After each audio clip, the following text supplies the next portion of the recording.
Okay, we're back in Petersburg, and just some very quick pictures of Petersburg Harbor.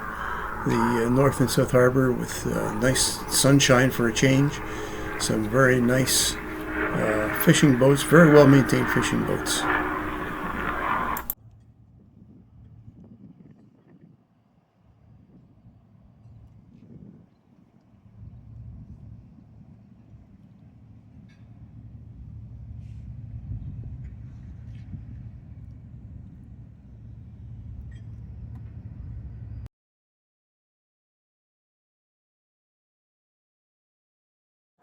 Well, this is one of your smaller cruise ships. Not sure where they're going, but probably they'd go into a lot of the glaciers. And we are still in Petersburg.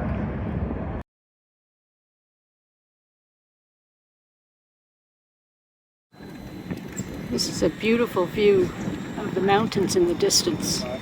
Yeah. Don't see many close to us because we've gone quite a bit far south from Juneau. But there they are, and this is the South Harbor in Petersburg.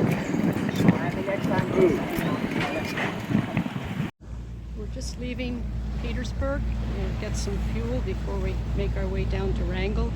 And I'm looking at all these seagulls in the water, and they're getting a free ride with the current, which is, I don't know, 3 or 4 knots. And there's a cruise ship. Okay, we're entering Wrangell Narrows southbound. Those 2 marks you see in front of us are range markers, but it's red to port as we go through the Narrows. We've just left Petersburg, and we're about 5 or 6 marks in because there's some just beyond Petersburg. However, here we go, and a beautiful day, one of the nicest days we've had, and you can see red in front of us, right over to there, that's to port, and a green to starboard. And we'll take another video somewhere down through the Narrows. We're a little farther along in Wrangell Narrows, and this is just an example of what you go through as you go through it. You can see that red mark right in front of us, and it's slightly over to the right. There's a green mark a few, well, 300 or 400 yards past it, and so I'm going to have to go past the red and make a turn to the left. We're coming to a tricky part in the Wrangell Narrows right now. You can see how wide it looks, and we're pointing right at a red mark.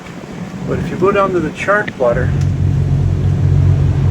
and take a look at that. So although it looks wide, it gets very narrow, both sides dry at low water.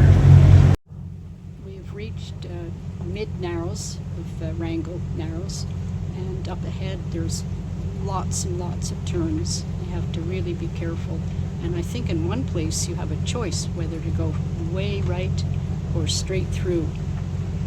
Here we are at the south end of the Wrangell Narrows. The last mark is just ahead of us there. It's a mid-channel marker going either side of it. It's no big deal going through Wrangell Narrows. For those of you that have been through it, well, you know just the same as we do. It's really a nothing burger. For those of you coming up here for the first time, watch the marks and you'll go through. The books say it's they give it a bit of a bad reputation, but it's not hard at all. It's easy. Here's a short video of us approaching Wrangell. We're about 5 miles in, approaching from the northerly direction, and the pretty spectacular scenery with the cruise ship and the big mountains. We left Wrangell this morning, and we're well down Clarence Strait on the way to Wrangell. I just thought I'd take this picture. The weather's not great, but it's not really bad. We're what, 14, so about 55 degrees. And cloudy, but rain stopped. Here's a quick video of our chart plotter, and it's very interesting. If you look down in the lower left corner, our speed is 9.1 knots over the ground, and we always do 8 knots through the water. But if you look at the picture of our boat, or the position of our boat, and it's over a current indicator that says we've got 2 knots against us. That's happens all over the place up here, and it's very hard to understand what the currents are. A little bit of drone video of the harbor at Thorne Bay. We've just arrived and we had a chance to put the drone up in the air and take a look at the harbor.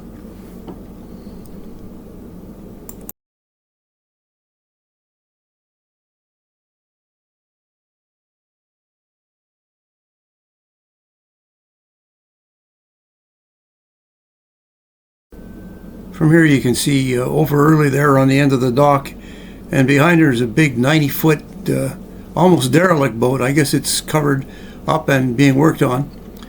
And now we've turned around and taking a trip over to the fuel dock just to have a look at where it is.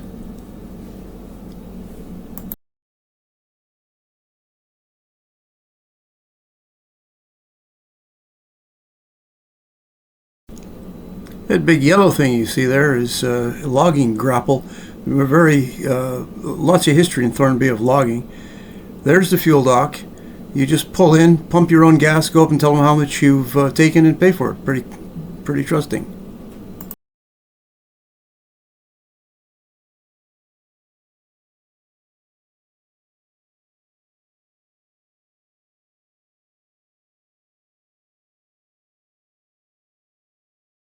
And here we go back to the harbor. We're going to overfly the harbor a little bit and look at those houses over there. And there's a lot of houses with nobody in them. I guess the lumbering has died out a little bit in Thorne Bay, and there's not as many people as used to be. But it's a really nice community, really great people, and good supply stop. They've got a very good grocery store.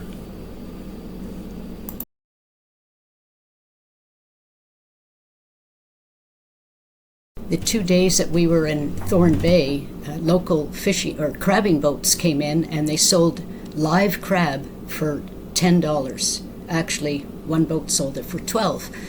They killed it for you and cleaned it, and it made a delicious dinner.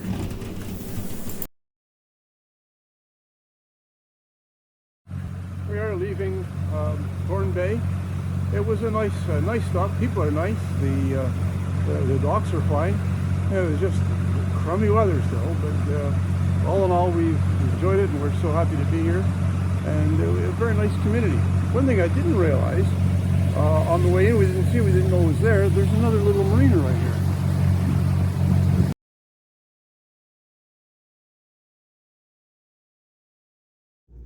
After a very long day, it's about 4 o'clock. We left at 7 this morning. We have tried many places to anchor, and the one place that we were going to go was supposed to have a dock, but it's been taken down, and so we tried another anchorage and we didn't like that one, and another one, the last one, Neats Bay. We had to go about 5.5 miles from the entrance to get to the anchorage, and we didn't feel comfortable here. It's just very secluded and there's really not that much room, and there's a little island, very small island, with a bald eagle sitting on top of it.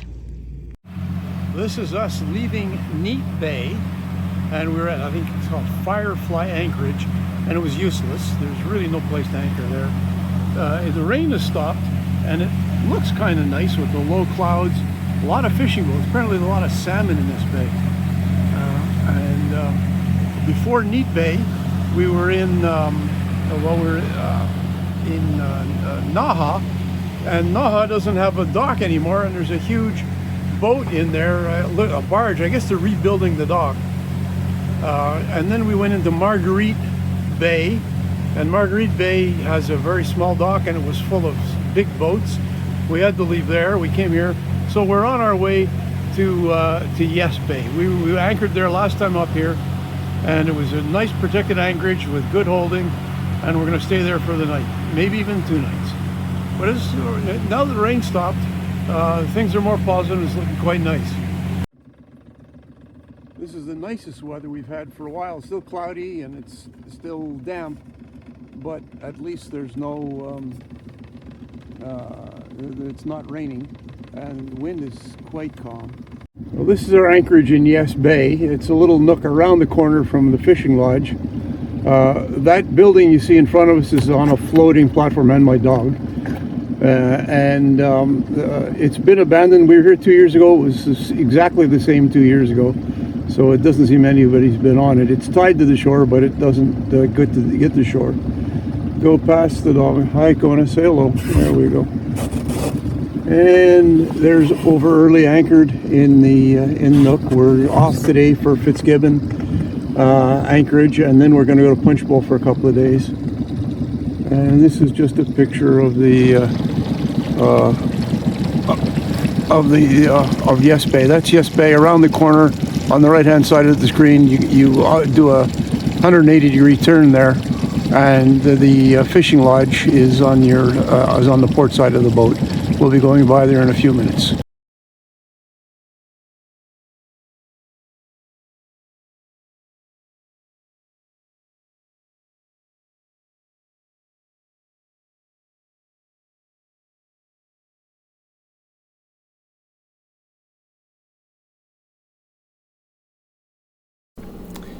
Here we are flying the drone around Fitzgibbon Inlet. There are some meadows where you can often see bear, and I went and looked around the different meadows, but the bears were gone. And in case anybody's wondering, the drone is way up in the air so as not to disturb the bears, and using a lot of magnification to get down and actually have a look. That's where we actually saw that last bear in the pictures that we put on the video. And there's a view of Fitzgibbon Inlet, and we're on our way over to another one of the meadows.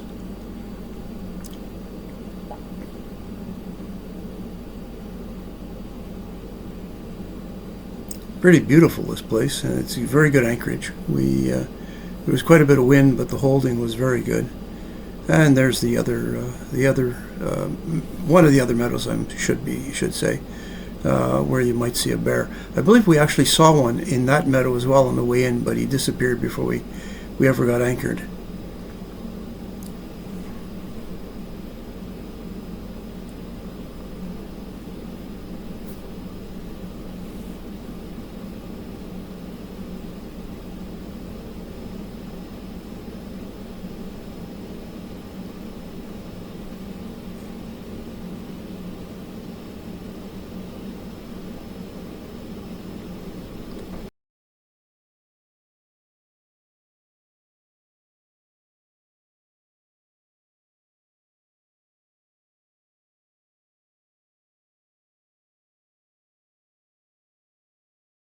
This is us leaving Fitzgibbon Inlet, Fitzgibbon Cove it's called. I saw a couple of bears there on our way in, didn't see any on the way out. It was a really good place to stop. There was some pretty heavy winds coming in off the strait, but the holding was great and it died at night. So that's coming out. Now, I'm inside the flybridge and I'm not opening anything up to make better videos because it's crummy out there. That's the video in front of us. I don't imagine there's much to see in the video, but there's not much to see anywhere. We've got radar going. We can see about 100 yards, I guess, and we're going to Punch Bowl.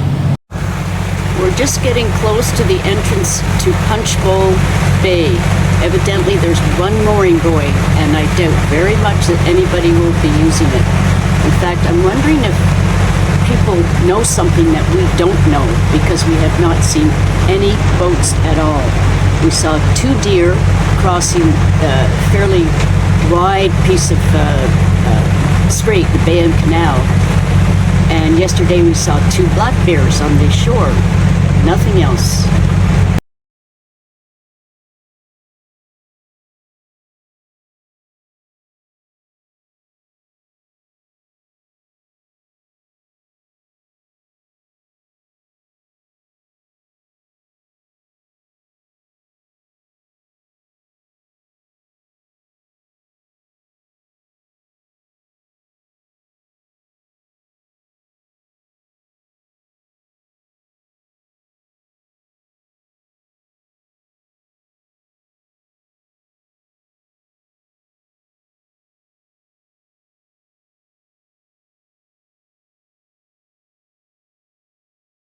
Well, here we are in Punch Bowl. But I guess it's Punch Bowl Cove. I'm just going to let the drone wander around and take a look around.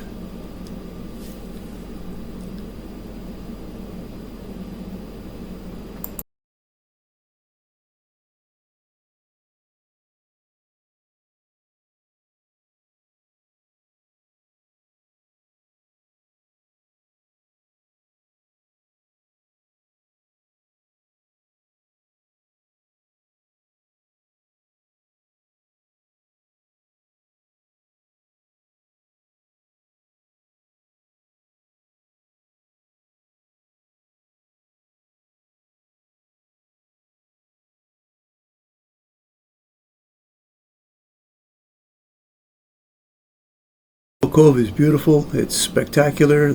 The scenery is great. The weather this day was pretty good. I had my kayak in the water and did a circled around the cove. This place is really quite nice.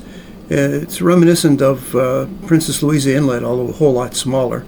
If you like this kind of scenery and you can't get all the way up to Alaska, well, go into Princess Louisa. Thus leaving Punch Bowl. It was a good day yesterday. The sun was shining for a lot of the day. I had my kayak in the water. But the clouds are back. It's raining. We're on our way to Ketchikan. And in Ketchikan, we'll have completed the route that we decided to do in southeast Alaska. A couple of days in Ketchikan, probably 3, and then down to Fury Cove and across Dixon Entrance and into Prince Rupert. It's been a really fun journey. The weather wasn't good, but boy, the people were nice, the places were nice, and the scenery is spectacular.